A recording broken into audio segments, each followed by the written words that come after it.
శివ శివ శంకర భక్తవ శంకర శంభో హర హర నమో నమో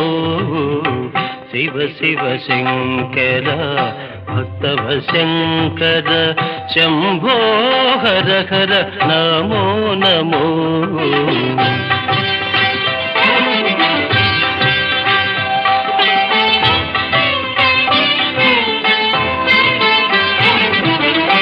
పుణ్యము పాపము ఎరుగని నేను పూజలు సేవలు తెలియని నేను పుణ్యము పాపము ఎరుగని నేను పూజలు సేవలు తెలియని నేను ఏ పూలు తేవాలి నీ పూజకు ఏ పూలు తేవాలి